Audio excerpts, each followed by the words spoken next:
E depois de 7 meses nos patamares mais baixos da taxa Selic, tivemos um reajuste de 0,75 pontos. E agora a taxa Selic passou de 2% para 2,75%. E agora fica a pergunta aí na cabeça dos investidores. Será que esse ano, 2021, vai ser o ano em que nós vamos ter uma taxa Selic alta? E conforme você pode ver nesse gráfico que está aparecendo aqui para vocês, a Selic ela ficou estacionada na casa dos 2% durante 7 meses. Mas ela já vinha caindo desde outubro de 2016, quando tinha atingido 14,25% ao ano, uma das taxas Selic mais altas da nossa história também. Mas depois disso ela sofreu 9 cortes consecutivos que levaram ela aos 2% atuais que nós tínhamos até o início deste mês de março. E você deve estar se perguntando, mas por que a taxa Selic sobe e desce, né? Então, a taxa Selic nada mais é que uma ferramenta de controle da nossa inflação. E como estávamos em patamares muito baixos de inflação, não era necessário termos uma taxa Selic elevada, pois a alta dela é justamente utilizada para desacelerar a economia e diminuir a inflação. Mas o que eu quero dizer com desacelerar a economia? Bom, quando a taxa Selic ela sobe, todas as taxas de juros sobem também. Então, financiamentos, créditos imobiliários, crédito privado, que as pessoas pegam no banco de dinheiro emprestado, esses juros ficam mais caros, então fica mais caro você pegar esses empréstimos para pagar. E as pessoas literalmente elas pegam dinheiro para adquirir bens, né, para gastar esse dinheiro, e se as pessoas não estão pegando esse dinheiro para gastar, literalmente a economia vai desaquecer, né, e vai fazer com que a inflação baixe. Então, por isso que a taxa Selic ela é elevada, tá? Então, quando a inflação está muito alta, as pessoas estão consumindo demais, a taxa Selic ela é elevada para controlar essa inflação. E também, pessoal, não somente o consumo eleva a inflação. Então, a desvalorização da moeda e outros fatores econômicos também contribuem para essa alta da inflação, o que daí tem que ser feito o reajuste da taxa Selic para que essa inflação volte a descer. Mas então, por que tivemos essa alta de 0,75 pontos aí na nossa taxa Selic? É que até metade de 2020 nós tínhamos uma inflação de 1,86% ao ano.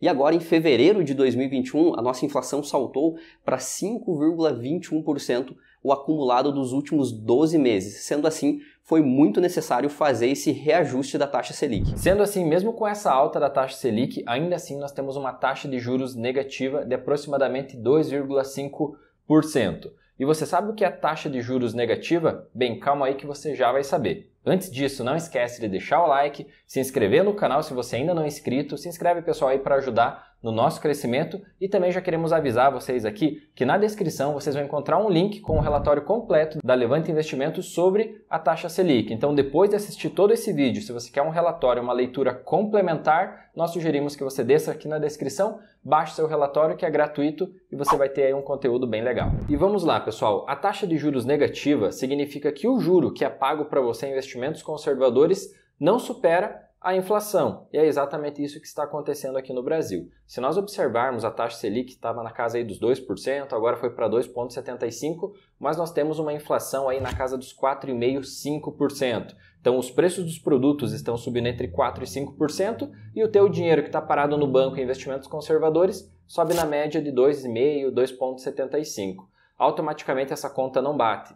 Por esse motivo, nós temos então essa taxa de juros negativa, que nada mais é do que a perca do seu poder de compra, né? O seu dinheiro está rendendo menos do que o aumento dos produtos. E aí fica a pergunta, né? Mas beleza, se a taxa Selic agora subiu de 2% para 2,75%, significa que agora esses investimentos estão muito melhores? E na realidade, eles não estão e nada mudou, porque basicamente o cenário só ficou menos pior. Ainda assim, como nós já comentamos para vocês, a taxa de juros ela não supera a inflação, o que automaticamente nos traz uma rentabilidade negativa e ainda assim o brasileiro que tem suas economias em investimentos conservadores não está conseguindo replicar a inflação no médio e longo prazo e se traz uma perda do poder de compra. Uma pergunta muito comum entre os investidores iniciantes é a respeito das aplicações que já estavam feitas, por exemplo, num Tesouro Selic ou num CDB 100% do CDI. Esses investimentos que já estavam feitos agora passam a render a nova taxa Selic? E a resposta é sim, tá pessoal? Então esse dinheiro que já estava aplicado rendendo 2% ao ano,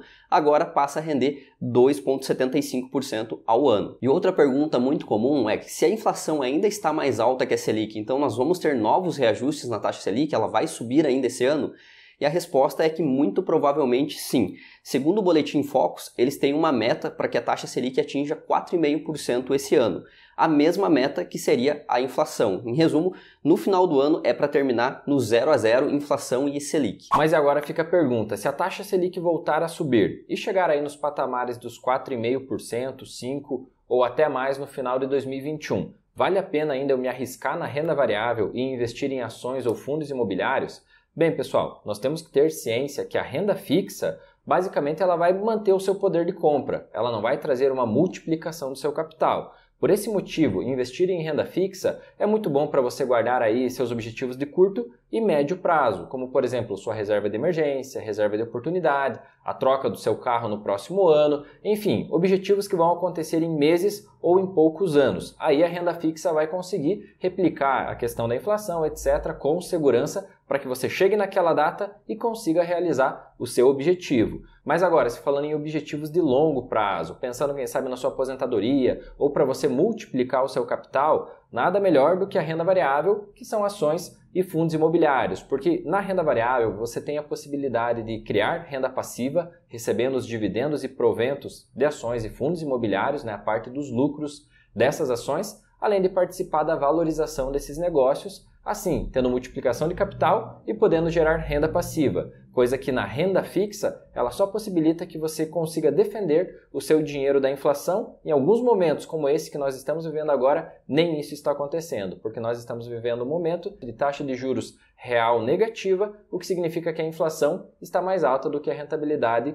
dos investimentos conservadores. E nesse gráfico que está aparecendo para vocês, nós conseguimos ter a relação da taxa Selic com o número de investidores. Então até perceba que a taxa Selic veio caindo e o número de investidores na bolsa veio crescendo. Se observarmos em 2016, nós tínhamos uma taxa Selic de 13,75% e apenas 564 mil investidores na bolsa. Agora, analisando 2021, nossa taxa Selic está na casa dos 2,75% e temos mais de 3,4 milhões de investidores na bolsa. Então a taxa Selic veio caindo e o número de investidores veio subindo, porque essas pessoas tiveram noção que investir em renda variável é onde elas iam encontrar uma forma de defender o seu dinheiro da inflação e de criar também renda passiva. Isso quer dizer que com a volta dos altos patamares da taxa Selic, os investidores, o número de investidores na bolsa vai diminuir? E é claro que não, pessoal, porque se as pessoas que estão entrando na bolsa de valores estão entendendo o verdadeiro significado dela, o verdadeiro objetivo dos investimentos de longo prazo, elas vão entender que a bolsa é o lugar onde elas podem multiplicar, rentabilizar e construir o seu patrimônio ao longo dos anos, né?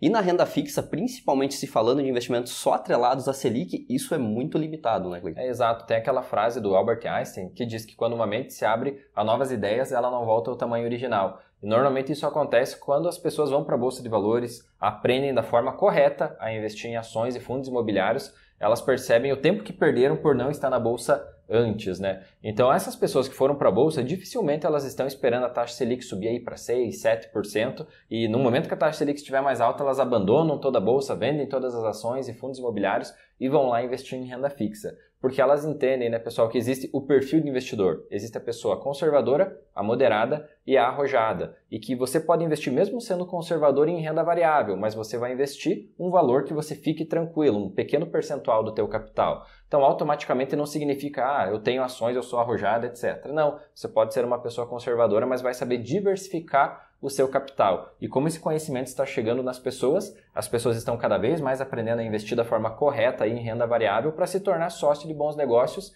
e crescer junto com esses negócios ao longo do tempo.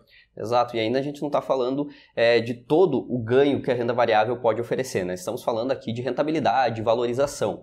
Mas quando você se torna sócio de fundos imobiliários, de ações, de empresas, como você é um acionista, você começa a receber parte do lucro, né, através dos dividendos, que é a famosa renda passiva. E quanto mais renda passiva você acumula, você faz a antecipação da tua liberdade financeira, da tua aposentadoria. Então, são investimentos de longo prazo, mas que podem te trazer retornos muito maiores se comparados à taxa Selic, né? Sim, investimentos, né, atrelados à taxa Selic. Sem falar também que a Selic, ela sempre está um pouquinho só acima da inflação, né? Normalmente, né? Exemplo, lá em 2016, a taxa Selic estava na casa dos 14%, mas a inflação estava em 10%, quase 11%. Então veja que o lucro real, ele não era de 14% que estava sobrando no teu bolso. Nós tínhamos uma inflação bem considerável.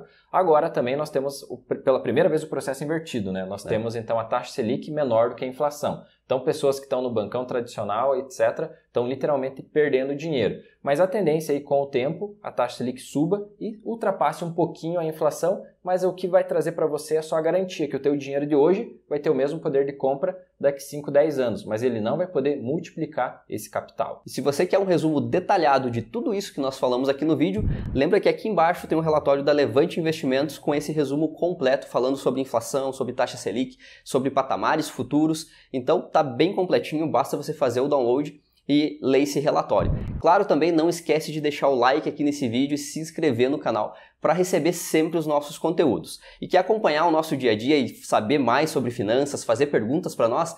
Nos segue lá na nossa página do Instagram, no @você.investidor. Por hoje é só e nos vemos no próximo vídeo. Até a próxima!